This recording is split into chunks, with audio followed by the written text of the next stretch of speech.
Hi, I'm Ryan. Have you recently purchased a used jointer, or maybe you have a new one that isn't quite performing right, or you've just had one kicking around your shop for a few years that's in need of a tune-up? Watch along as I take this marketplace find and make it work like new. Nothing makes a tool sound crappy more than creaks and rattles. I opted not to turn on or try out this jointer when I picked it up. Probably a mistake, but generally I'm a pretty trusting guy, and I just kind of thought it would work out.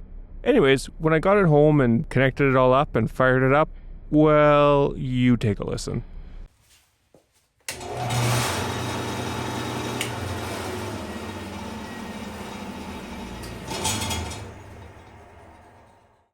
So then my next and kind of obvious thought is, what the heck do I do with this? Lacking a better plan, I decided to just start disassembling the thing. The base cabinet is attached to the frame with 6 bolts on the front and the back. The bottom 2 are slotted on the cases, so you don't have to remove those screws all the way. They're just simple Phillips screws. I pull these off and take a look at the motor, which is kind of just dangling sort of precariously from the cutter assembly above. Well, maybe not dangling per se. It's pretty firmly attached. I'm not going to lie. At this point, I took a quick peek at the manual that I found online and found instructions on how to adjust the motor belt. It's actually super simple.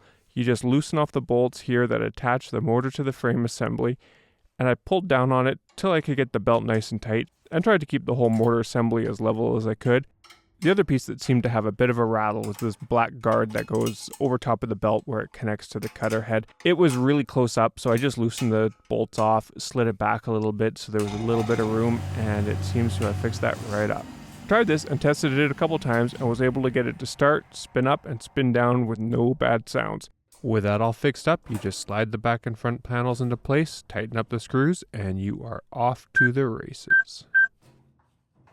Well, piece of cake. With that out of the way, I decided it was a good time to take my phone out and delete the PDF of the manual. Obviously, I'm not going to need that again. The first step here to aligning the tables is just to pull the blade guard off. The outfeed bed is key to everything with the jointer, so the first step here is just to drop the infeed side to make sure it's out of the way. It's critical here to make sure that the very top of the cutter head as it's rotating through is in line with the edge of the bed. Next up, you want to loosen these little set screws that hold these eccentric, I think is the word, eccentric, so slightly off-center bolts, nuts, thingies that cause the blade to shift up and down just a little bit. So what I'm doing here is going back and forth from the front to the back and just making sure that the tip of the blade just kisses my straight edge. One thing to note with this is when you make a change on one side and then you go to the other side, it almost always throws it off. So you got to be pretty careful about that. But yeah, just back and forth until you get it just right. I'm using this 36-inch straight edge that I bought from Lee Valley. It's an aluminum Veritas one, and I figured it would be okay, especially when I saw the price of the Starrett steel straight edges. I don't know if there's a huge difference between aluminum and steel, but this one seems to work pretty good, and I think I can get it pretty accurate. Now that I'm happy with the way the bed is set, there's these big limit bolts on the back, just kind of behind the fence. What I did is I just tightened these up so that they're both pushed in so that the bed shouldn't be able to move up and down. God forbid somebody accidentally tries to adjust it. With this done, you never need to touch the outfeed side again. All of the adjustments you're going to make to cutting depth are on the infeed side of the table. So yeah, don't even look at it. Don't even think about it. Never touch the outfeed table. You can see here that it's just barely kissing it. I tried to leave the audio in so you could hear, but it's just such a faint sound, it doesn't really pick it up. But yeah, they're exactly perfect, exactly the same, just barely kissing the straight edge.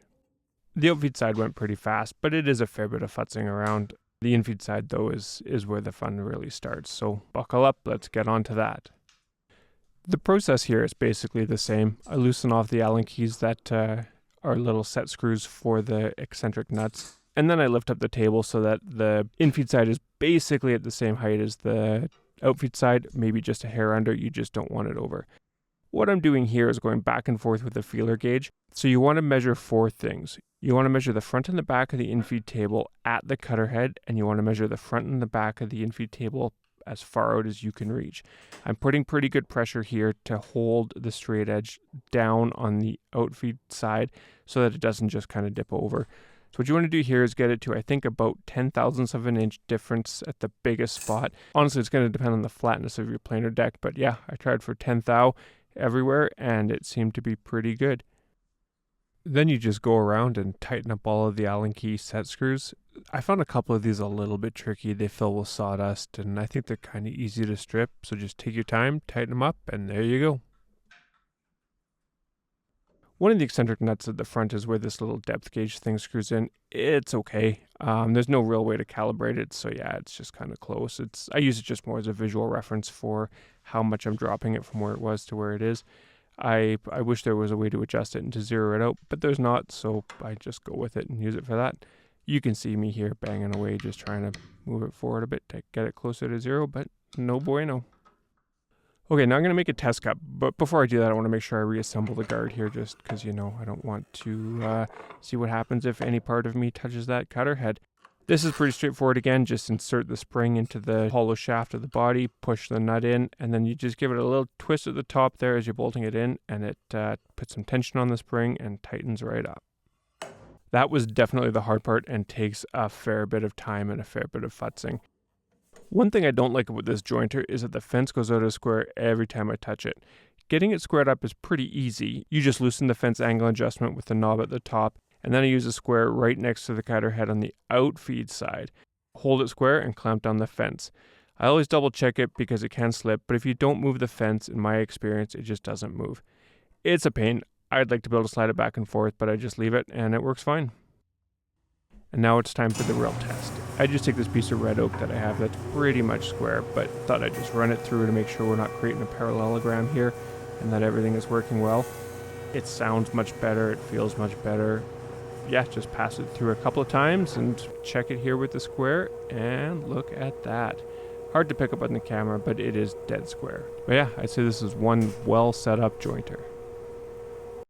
This jointer has a helical head, as you can see here, which means it's just got a bunch of four-sided knives that you can adjust independently. It works awesome. I haven't cut a ton of figured wood with it, but everything I've done has been really good and I get zero tear out. I just thought I'd quickly go through all the blades and see if any of them are, obviously dull or have any big nicks. And I found one here. It was only one. So I just marked the side that I'm turning it off of with a little pink Sharpie here. Loosen it off. It uses a Torx 27, I think, or maybe a T30. I can't remember. It's a Torx headed bolt, so loosen it off. I didn't undo it all the way. I was able to loosen it most of the way off and just rotate the cutter head and then cinch it back down. I'm not sure if you're supposed to change these all at the same time, but I figure I'm just going to look at it every once in a while, and while it's still cutting good, I'll leave them. And if there's any with big nicks, I'll rotate them, and when it starts cutting poorly, I'll just rotate them all. Might not be the most efficient way, but I think these things last forever, so I'm not too concerned. But yeah, everything else looks good. One thing to note here that kind of tripped me up the first time I took a look at this cutter head is that one of the cutters nearest to the rabbiting fence is set askew from the other. Just looks a little bit funny, but that's, for the rabbiting edge. Okay, now to clean up the surface of the bed, I give it a solid coating here, both on the infeed and the outfeed side and on the fence with some WD-40. Let it sit for a minute or so, and then I go over it with one of these red Scotch-Brites and my little palm sander here. I don't use my good sanders because I don't want to get them covered in WD-40, just sand it all off. From there, I just wipe it down with some mineral spirits and it cleans right up. It usually takes 4 or 5 wipes off to get rid of all the WD-40 residue, and then it's pretty clean. The previous owner had the jointer living in his garage for a while, and it wasn't used very much, and I think it was used more as a shelf than it was as a precision woodworking instrument. As such, it gained a few rust spots on the bed. I think he said he put a coffee cup on it, and you know what happens to people who put cups on cast iron surfaces. But anyways, I decided this would be an ideal time to spend a ridiculous amount of money on a well-hyped carbon ceramic coating. Unlike others on YouTube, I had the privilege of paying full retail price for this. I think it was $159 Canadian for the kit.